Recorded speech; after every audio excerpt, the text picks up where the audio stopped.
Shabbat Daf Pehe Amud Aleph. Bonjour à tous. J'espère que vous allez bien. Alors nous sommes au milieu de Kilaïm, hein. On a déjà introduit hier. Et là on va continuer aujourd'hui, Bezrat Hashem. Donc Daf Pehe, deuxième ligne.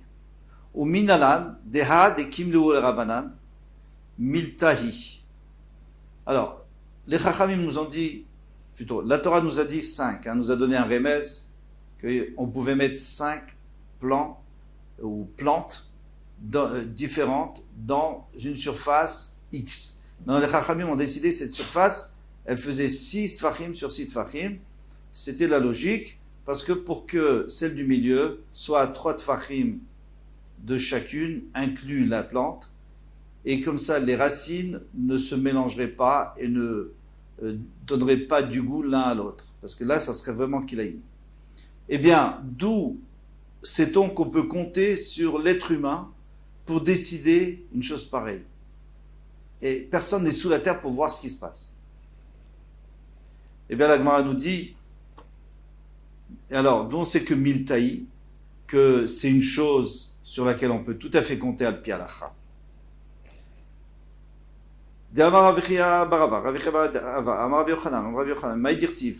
Pourquoi il est écrit dans le pasuk Lota? Qu'est-ce que veut dire le pasuk Lota?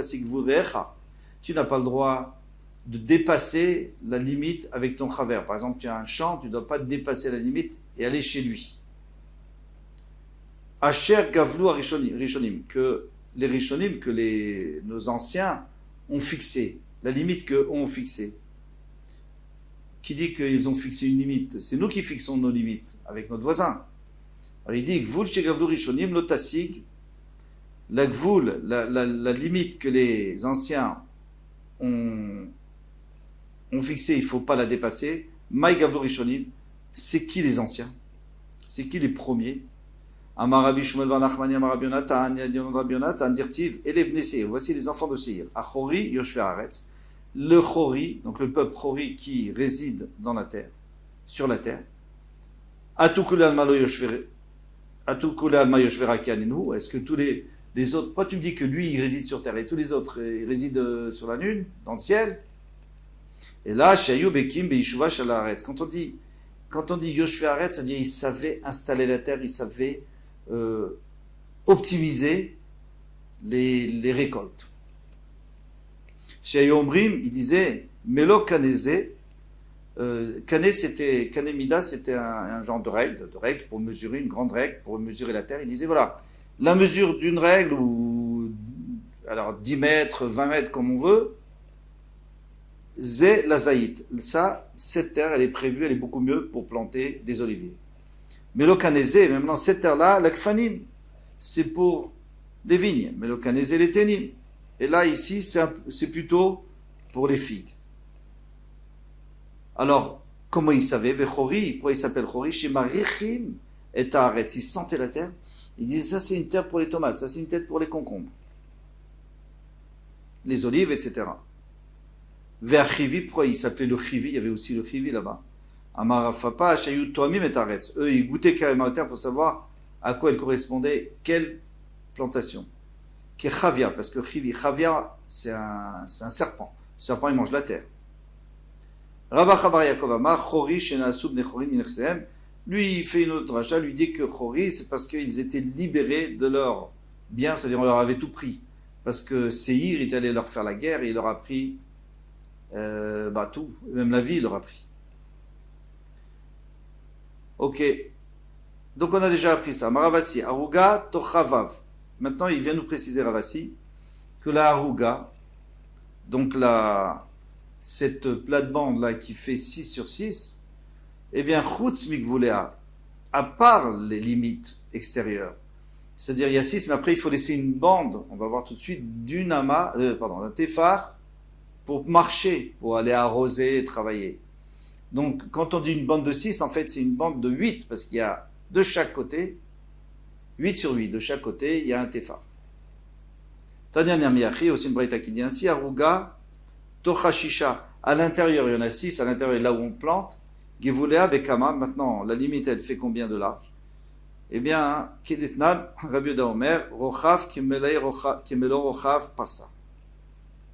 la largeur d'une plante de pied. La plante de pied, c'est environ un téphar.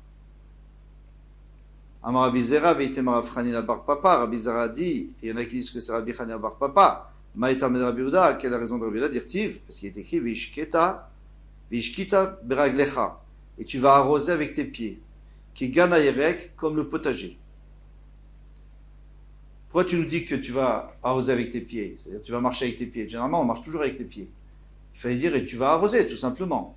C'est pour t'apprendre, marigel tefar, de la même manière que le rigel, le pied, il fait un tefar de large, donc tu es obligé de passer là-bas. Donc tu ne peux pas planter à cet endroit-là, tu dois pouvoir marcher. Avgevun namit tefar, donc la limite, elle doit faire aussi un tefar de large. Donc comme on a dit, 8 sur 8. Et 6 sur 6 pour planter. Amar Rav. Rav nous a dit, Aruga bechorva shaninu. Ici, on parlait d'une aruga qui était isolée. Ici, on parle d'une plate-bande de 6 sur 6 qui est isolée. Elle n'a pas d'autres plates-bandes autour d'elle. Pourquoi? Parce que si elle avait d'autres plates-bandes autour d'elle, ça poserait un problème, on va le voir. Pourquoi ça va poser un problème? Parce que, ok, cette aruga, on a dit, au nord, à l'est, au sud et à l'ouest. Donc on remplit tout avec on laisse un petit peu dans les coins pour pas que ça se touche. Et au milieu, on met une seule plante qui est éloignée de toutes les autres. Très bien. Maintenant, si tu mets une autre plate-bande juste à côté, en haut, et une en bas, et une sur les côtés, eh bien là, ça va poser un problème parce que la plate-bande, on avait dit qu'on était à la limite de 6 tfachim, on mettait, disons, au nord. Alors on met toute la rangée du nord, hein, d'est en ouest, d'ouest en est, toute la rangée du nord. Mais celle d'en haut, celle qui va être au-dessus, eh bien, ça va être la rangée du sud, bien sûr, mais encore une fois, de ouest en est, et elle va être rapprochée de combien? De 2 tfachim, puisqu'on a dit qu'il n'y a qu'un téphar de plate-bande autour de la plate-bande pour marcher. Donc, autour de la première, de celle du milieu, il y a un téphar. Autour de celle-là, il y a un téphar. Donc, il y a 2 tfachim, ça ne suffit pas. Il faut au moins 3 tfachim. Pourquoi? Parce que là, elles ne sont pas dirigées d'une autre manière comme dans la première plate-bande où il y avait est à ouest et puis après, il y avait ouest au sud.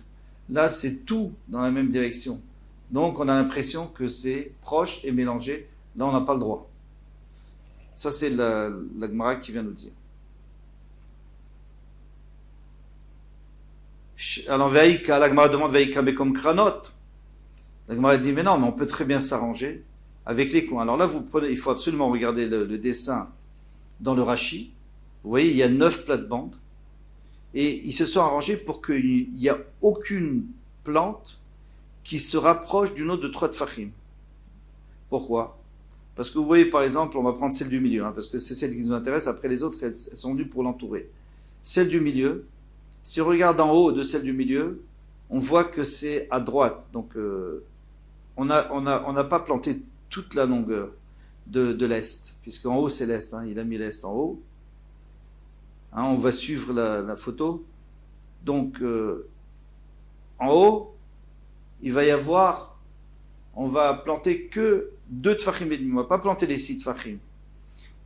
Et dans celle d'en haut, donc à l'ouest de celle d'en haut, en bas de celle d'en haut, on va planter qu'à gauche 2 tfachim et demi. Et donc si on regarde toutes les 9, il n'y en a aucune qui se rapproche, c'est toujours éloigné. Sauf bien sûr si elles sont dans l'autre sens. Dans l'autre sens, ça ne dérange pas, parce qu'on a dit que ça, il n'y avait pas de problème, puisqu'on voit très bien que c'est séparé. Mais quand elles sont dans le même sens, elles sont parallèles, eh bien elles sont jamais l'une à côté de l'autre. Dans aucune des 9. Donc demande la Gemara, elle dit, on n'a qu'à faire comme ça. Et si on fait comme ça, on n'a plus de problème. Alors pourquoi tu me dis qu'il faut que celle du milieu, elle soit isolée et qu'il n'y en ait pas d'autres autour?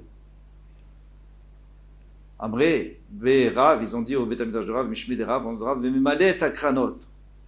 Et si on parlait de celui qui n'avait pas fait comme on dit ici, il avait rempli toutes les directions. Par exemple, celle d'en haut, là, celle du milieu en haut, il avait rempli tout le bas. Donc maintenant, en haut, et celle du milieu, qu'est-ce que tu vas mettre? Tu ne peux plus rien mettre puisque ça va être tout proche. Donc tu es coincé. Alors la Gemara demande, Velizra mevrae, velonimale megavae. Alors il dit, tu as qu'à remplir toutes les 8 qui sont autour, et celle du milieu, tu la remplis pas. Comme ça, tu n'auras pas de problème. Comme ça, elle ne touchera pas les autres, elle ne sera pas proche des autres, il n'y a pas de problème. Répond la Gemara. Elle dit, mais non. Xera, il y a une Xera. Alors il faut tourner la page. Shema Yemalet Akranot. De peur qu'après, comme il avait profité pour remplir tous les coins en haut, toutes les directions en haut, eh bien, et en bas aussi. Donc au milieu, il va aussi se tromper, il va le faire. Et à ce moment-là, il y aura un problème de Kilaïm. En tous les cas, des Rabbanan, bien sûr. Donc, on ne peut pas en arriver là. On n'a pas permis de faire...